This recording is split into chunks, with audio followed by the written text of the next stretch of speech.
Hello, and welcome to the International Conference on Literature, Language, and Culture. I'm Dr. Rick Arrowood, and it is my pleasure to be with you today at this conference. I look forward to helping you understand the intersection of personality, leadership, and behaviors.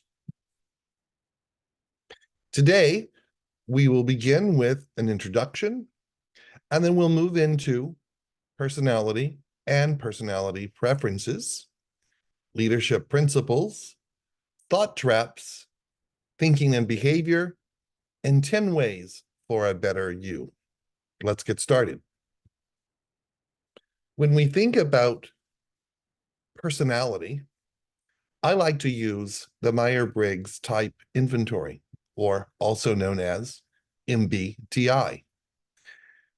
Keep in mind that there is a website, www.16, the number 16personalities.com. So if you haven't had a chance to look at your personalities, this may be a really good way to start. In the meantime, let's look at some of the dichotomies of the personalities. First, we have the dichotomy of extroversion and introversion. Many of us are very familiar with those terms and concepts. One thing that is always good to do when assessing personality is a brief exercise. So if you have a pen and paper available, or perhaps your electronic notepad, what I'd like for you to do is take just a moment and sign your name, just as though you're signing a document. Just sign your name. Now that you've completed your signature, ask yourself, how did I feel when doing that? Was it normal? Didn't really have to think about it? Just did it. Well, that's exactly how your personality is. Oftentimes we go on to an automation. We just do it. We don't think about it. Now what I'd like for you to do is take the pen in your hand and move it over to your other hand. And now what I'd like for you to do is sign your name. Usually this is the part in the exercise where students feel awkward, uncomfortable, it's unnatural, it's strange, it's odd. This is the key concept in understanding personality, yours as well as other people's personality.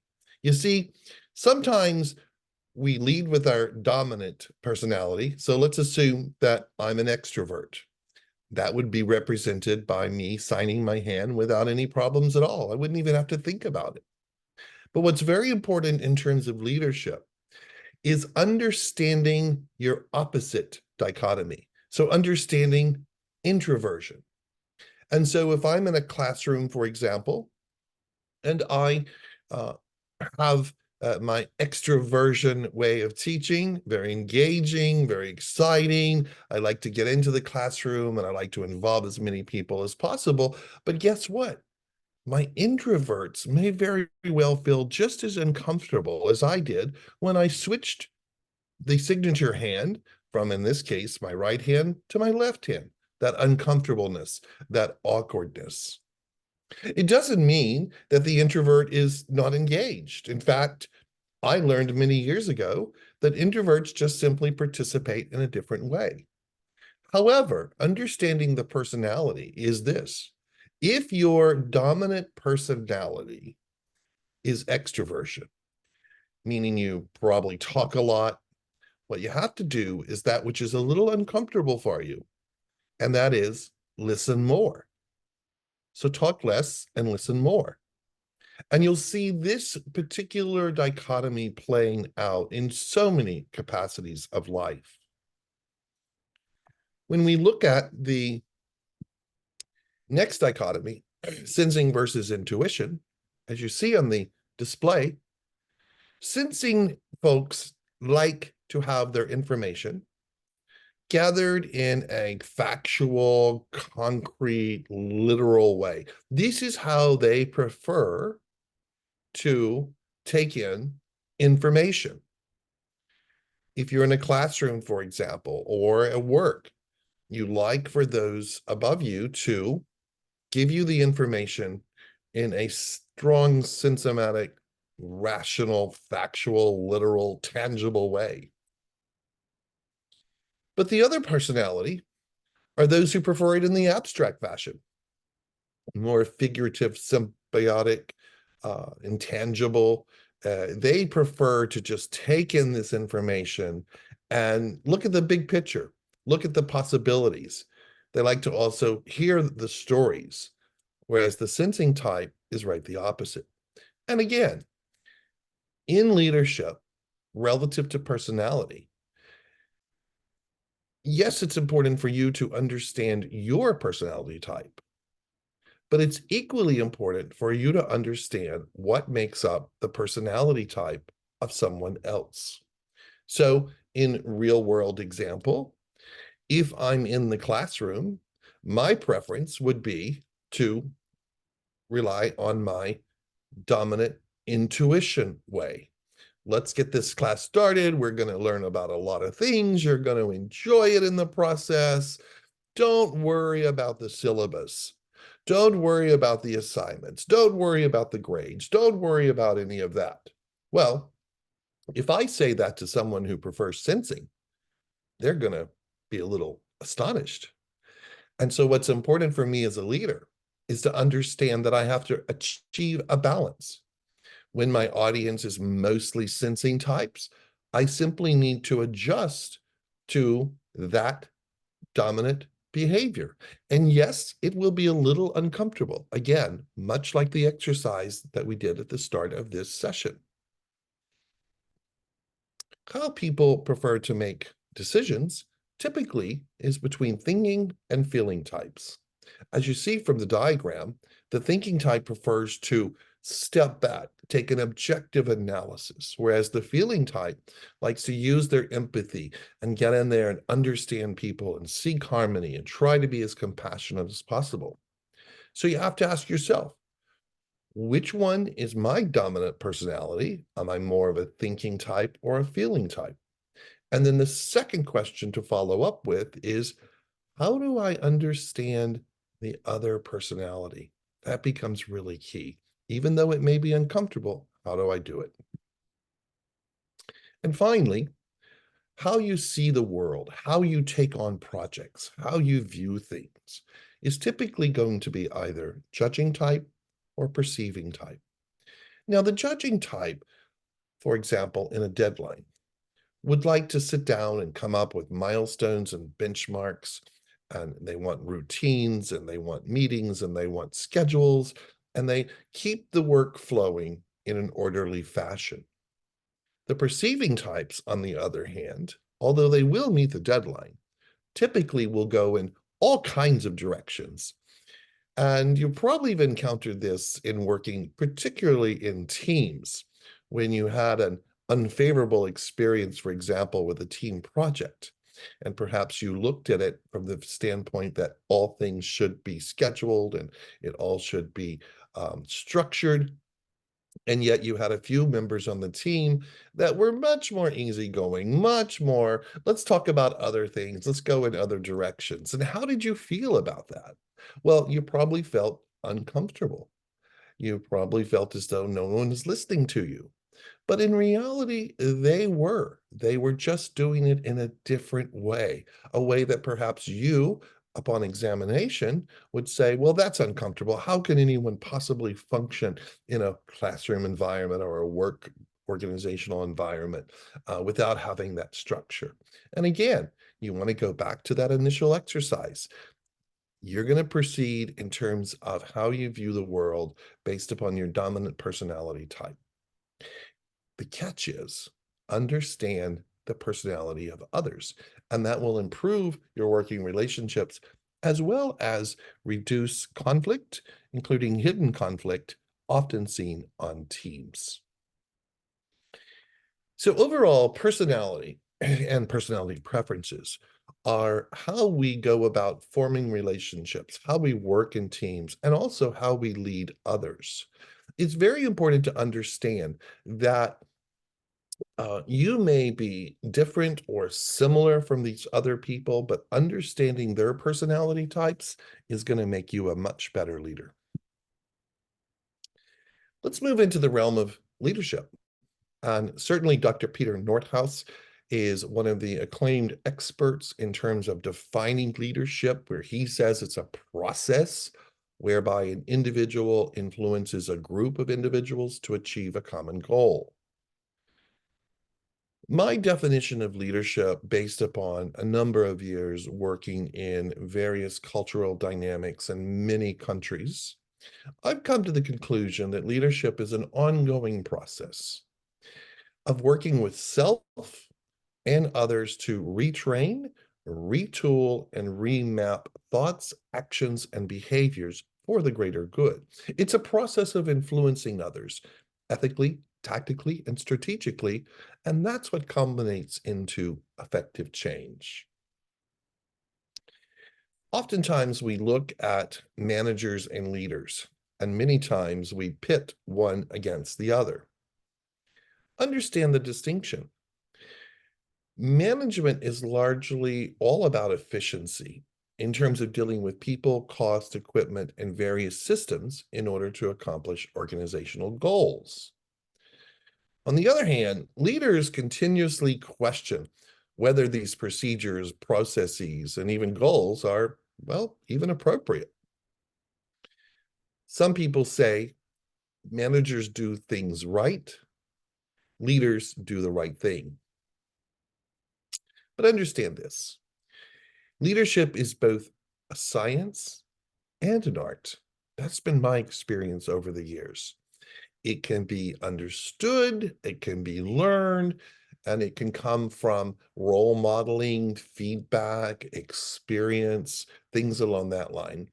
Some people say, well, leadership is just common sense. But I have to say, over the years, a lot of it, which we will get into later, has to do with their thinking behaviors. And a lot of it has to do with using your skill set in the right place at the right time to get the right outcome.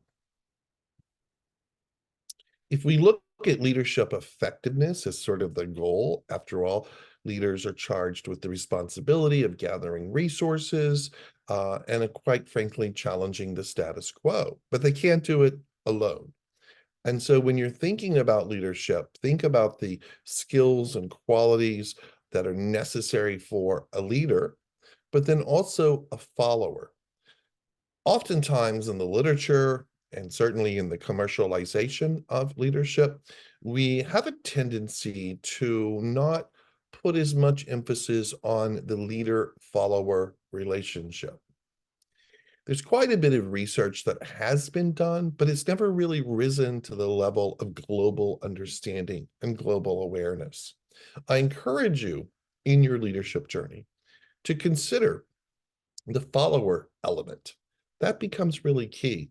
You know, I've often spoken classes about this fear that a leader should have, which is that the leader is walking ahead of the followers and fails to look behind himself or herself. And if that leader does look behind and does not see the followers, then therein is an issue, and that becomes a problem. So that relationship is extremely, extremely important. In terms of the context of leadership, leadership is not done in isolation. Leadership has to be based upon the context of the situation at hand. Perhaps a transformational or charismatic leader is needed at a time when an organization is attempting to grow and expand.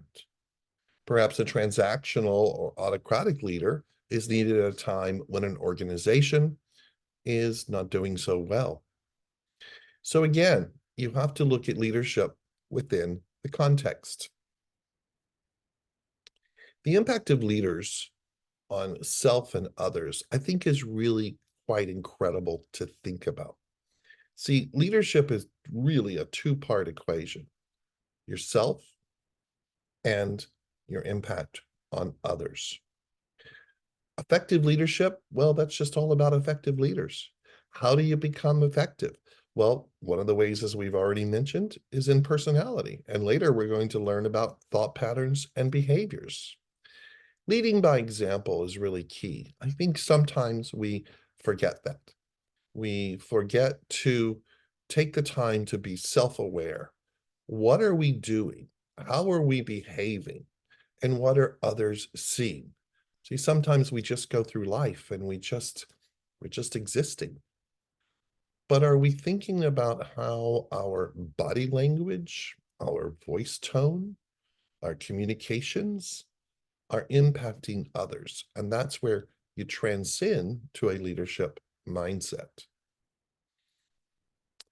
For some reason, people in leadership roles oftentimes think that they can stay physically separated from the people who they lead. I absolutely would disagree with that approach.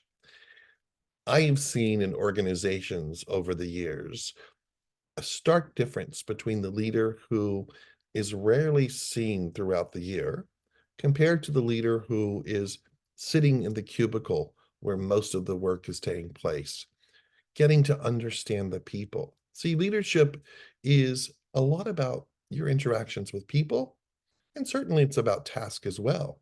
And being able to balance the two is key. In terms of leaders, and it's a responsibility for them to give recognition. I call it the 3 R's: recognition, reward, and respect.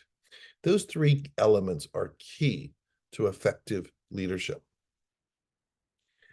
In terms of giving respect, the one thing that I would say is that giving recognition to others cannot be superficially given. Send out an email to your team. Great job, really good work, very impressive. While that is a nice thing to do, the truth is it rarely resonates with the individuals. And it's very important for you to personalize those complimentary emails or communication. Make people feel as though they are a significant, in fact, integral part of the leadership.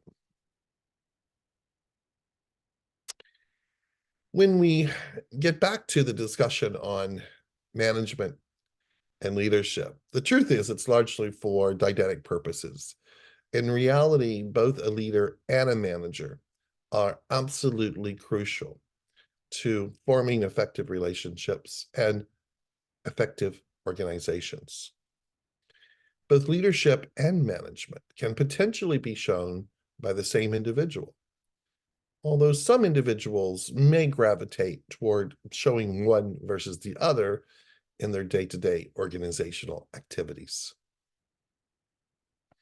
In terms of putting the L in team leadership, you really want to think about, how are you contributing as a team member? Are you able to assess individual personality types? Can you see that within a group dynamic? And how are you behaving within those organizations? Are you bringing your resilient skills, for example? When we think about team leadership, I am here, really quite simple, right? That just simply means be present. Avoid the distractions.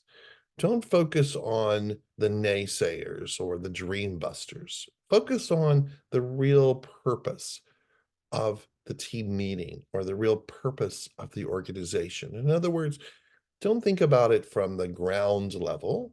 Think about it more up in the 36,000 feet level. That becomes really key. In addition to understanding self-awareness, ask for feedback from others, and as well, assess your own activities. Are you just simply there doing good, looking good, or is it that you want to be good? That becomes really key in understanding leadership. One thing that I want to highlight on here is conflict. So conflict is going to be ever present in your life. It's just the way of the world. The catch is this: deal with conflict as it happens, rather than waiting until the next meeting or the next engagement. That is just simply a waste of energy to wait. And sometimes you'll find you might misread the situation. Purpose.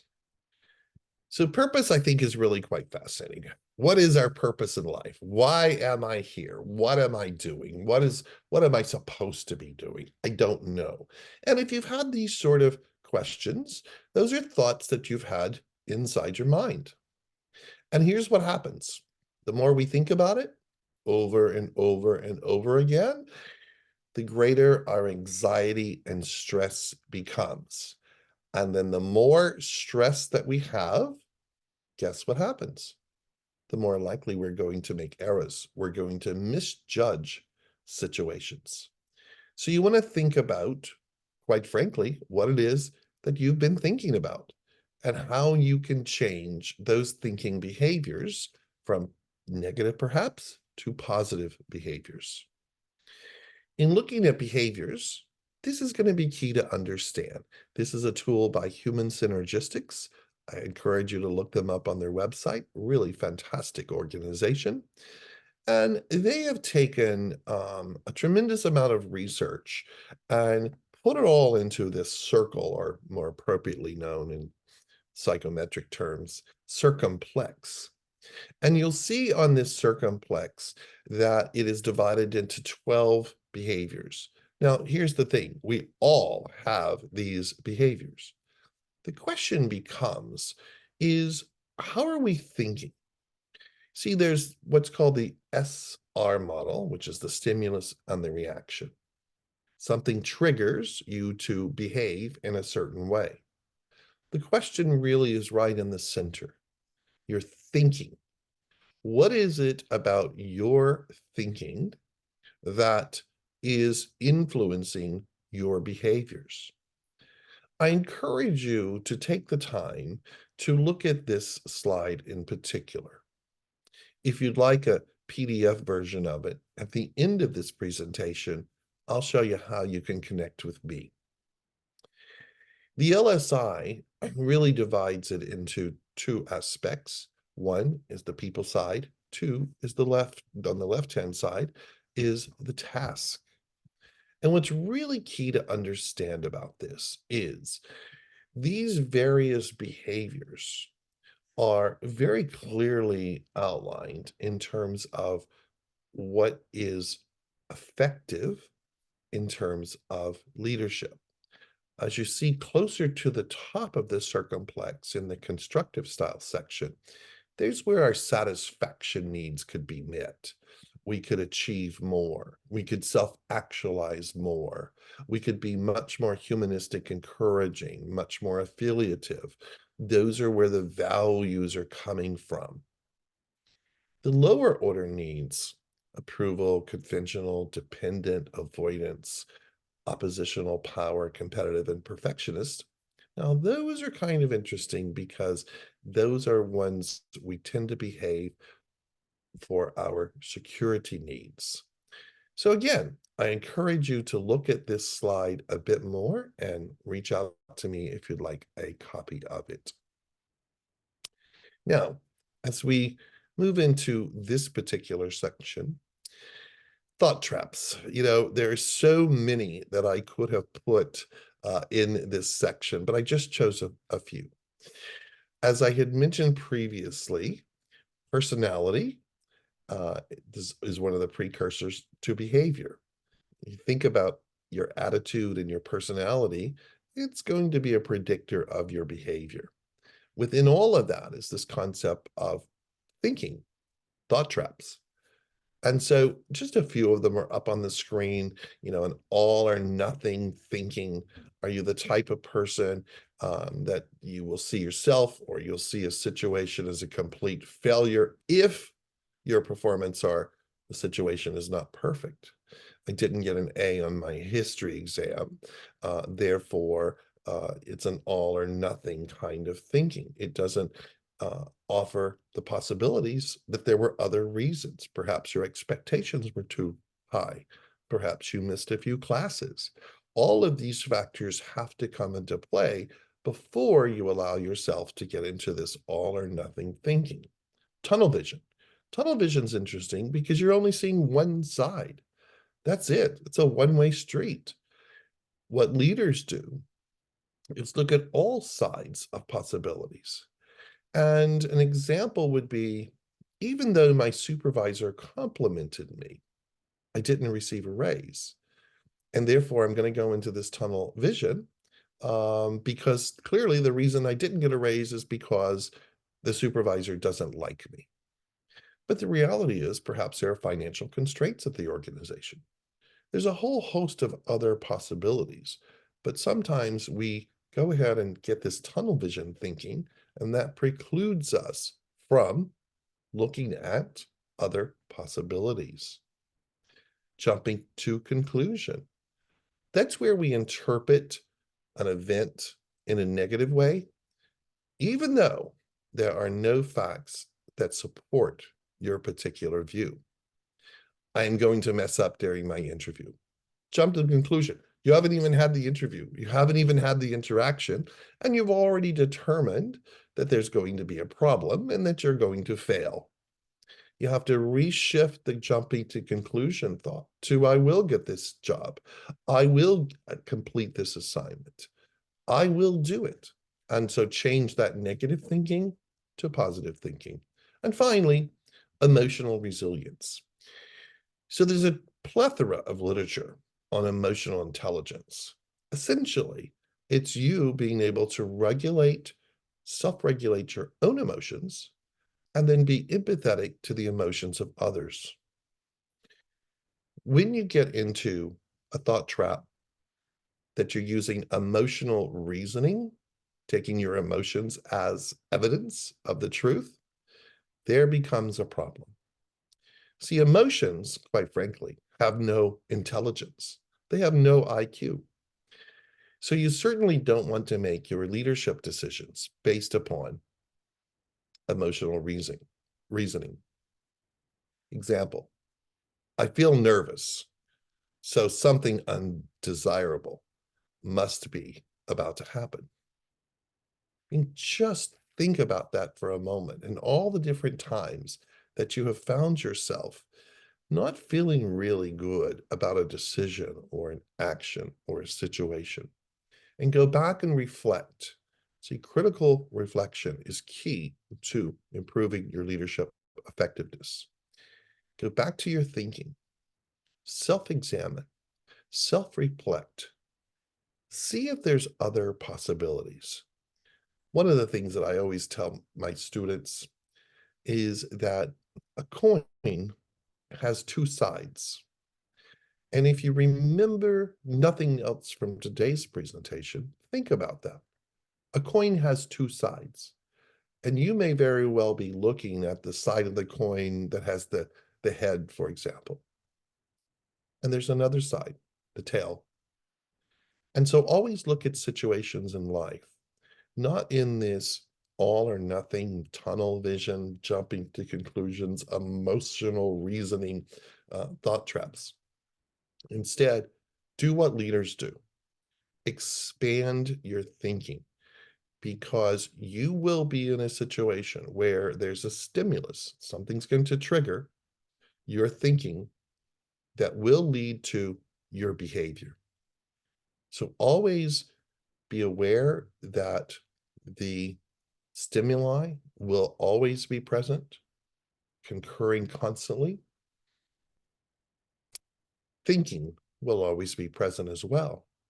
And how you think, how well you think, how broadly you look at a situation, how non-judgmental you are, how open you are to examining the situation as a whole is going to be key to your leadership journey. Finally, I put up a slide of things that I think are very important on your journey in terms of leadership. And a lot of this does take us back to the title of the intersection of leadership, purpose, personality, and behaviors.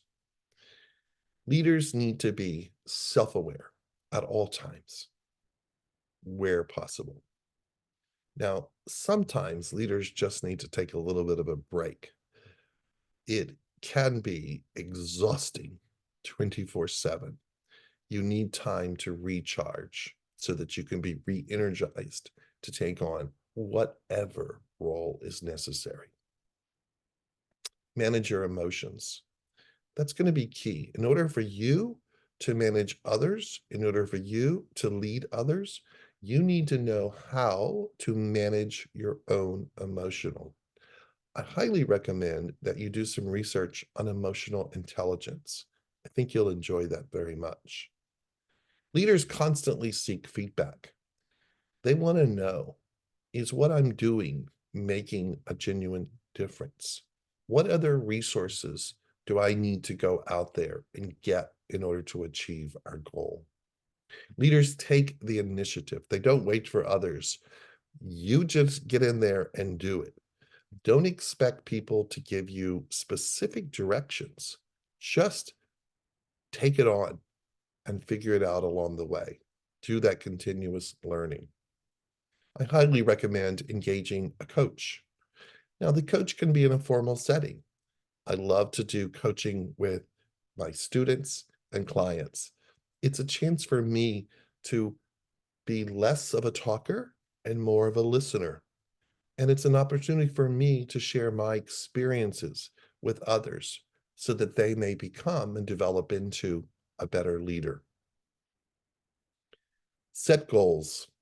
I remember early on in my years of uh, buying a notepad and a pencil, and I just took off to California, and I sat in a hotel room for a good 3 days, and I mapped out my goals for life.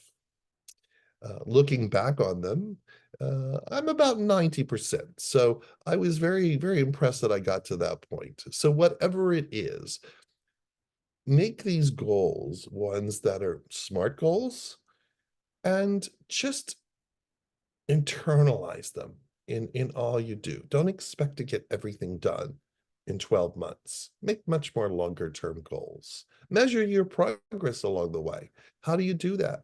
Well, you stop and you reflect. Very simple thing to do. Find yourself a park bench. Find yourself on a train going to anywhere. Wherever that spot is, that you can begin self-actualizing, as Maslow wishes us to do. Stop and think. Give yourself credit. Reward yourself. That becomes really key. Now, I would tell you, in my very early 20s, uh, paying tuition, um, working a job, and going to school, I was on this fast track. And the one thing I learned was, though I didn't have a whole lot of money available in those days, I found even the simplest reward, a chocolate candy bar, a drink, a Coca-Cola, whatever it may be. I went out and intentionally purchased something for $1, $2, and reminded myself the reason I'm doing this is to reward myself for all the progress that I was making. And yes, there were the thinking thoughts of sorts of, you're still not there, you're never going to get there, it's not going to work. And I just simply replaced that by rewarding myself. And I felt a lot better.